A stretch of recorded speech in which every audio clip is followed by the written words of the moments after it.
El día de hoy son propiedades cinéticas de los fluidos y particularmente tocaremos el tema de la derivada material.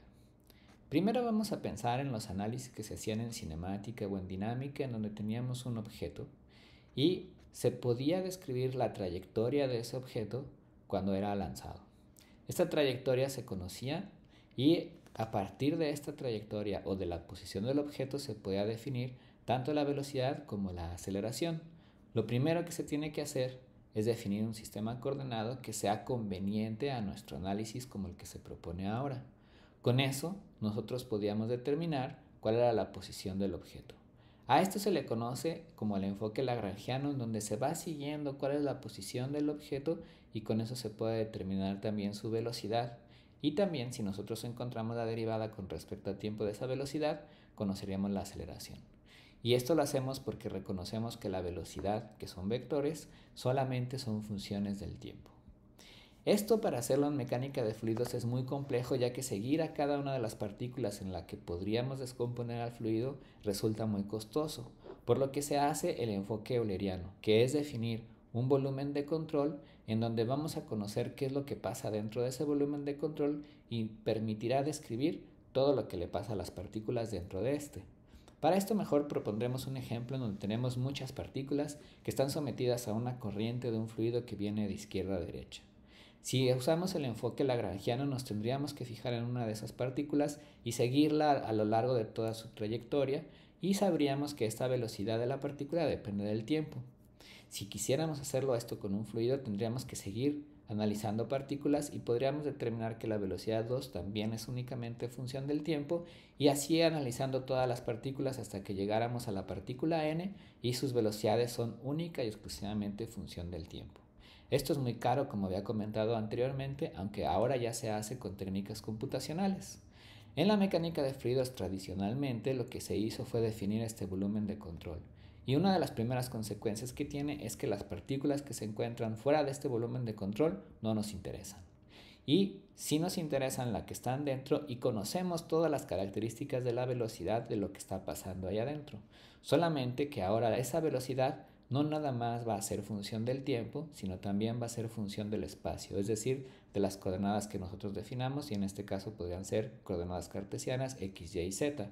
Lo mismo va a pasar con la posición de cada una de estas partículas, así como la aceleración. Y entonces ahora estas tres cantidades tendrán que ser dependientes tanto del tiempo como del espacio.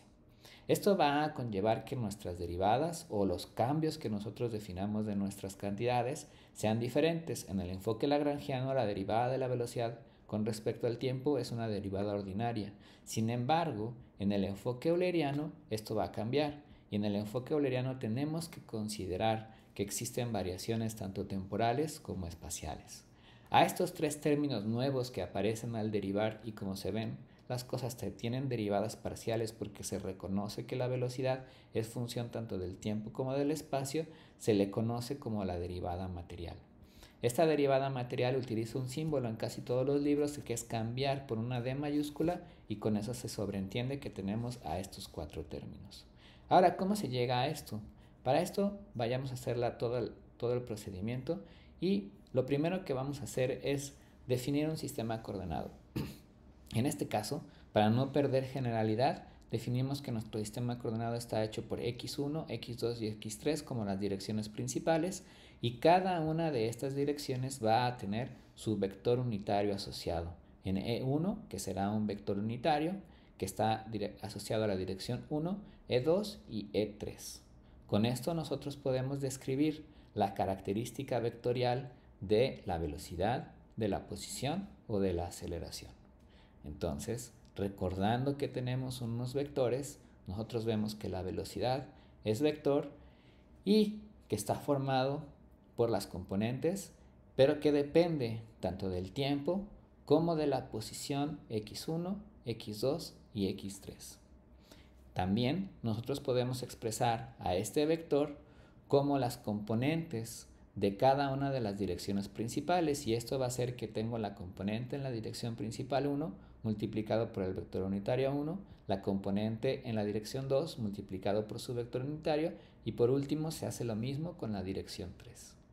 Estas componentes, tanto bx1, bx2 como bx3, también son función o pueden ser función tanto del tiempo como del espacio, y en términos generales tendrían que ser descritas como función de t, de x1, de x2 y de x3.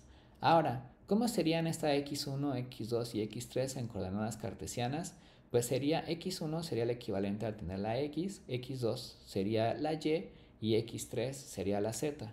Por lo tanto, nuestro vector velocidad quedaría dado como que el vector es igual a una componente de x multiplicada por el vector unitario de esa dirección, que siempre se ha utilizado el símbolo y, más la componente en la dirección y, en la dirección j, más la componente en la dirección z por su vector unitario k.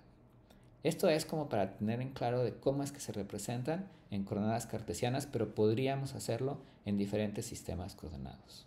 Ahora, reconociendo esto y que la velocidad, que es un vector, depende tanto del tiempo como del espacio, si queremos calcular la diferencial, es decir, cómo cambia un vector, tomamos en cuenta las variaciones temporales, que esto es la diferencial del tiempo.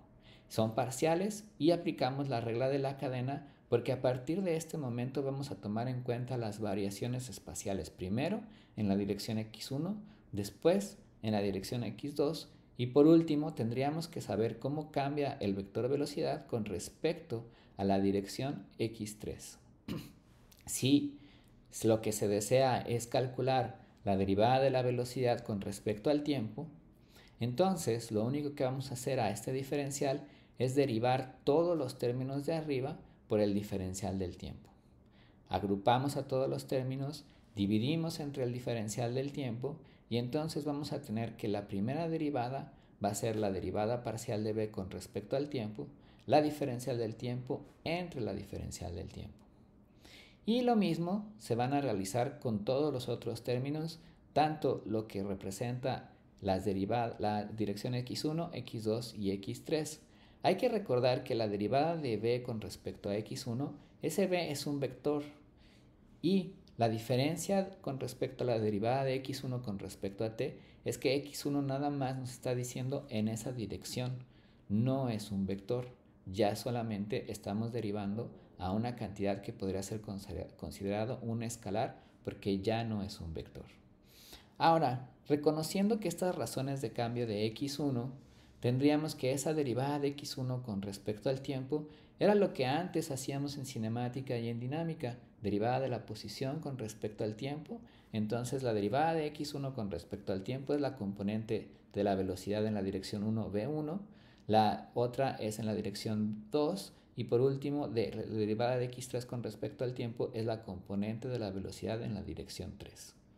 Entonces, reescribiendo el término de allá arriba, tendríamos una derivada material dada por la parcial del vector velocidad con respecto al tiempo. Y otra vez vamos a usar este símbolo de mayúsculas como derivada material, y a esta también se le conoce como derivada total. Y entonces vamos a escribir todos los términos. El primero sería la parcial del vector velocidad con respecto al tiempo, considerando que ese diferencial del tiempo entre el diferencial del tiempo es 1. La siguiente sería la componente de la velocidad en la dirección 1 por la derivada del vector velocidad con respecto a la dirección x1. Y así con respecto a las siguientes direcciones, en este caso la dirección 2 más el otro último término, que es la componente de la velocidad en la dirección 3 de la derivada de la velocidad con respecto a la dirección x3. Y con esto tenemos nuestra derivada material.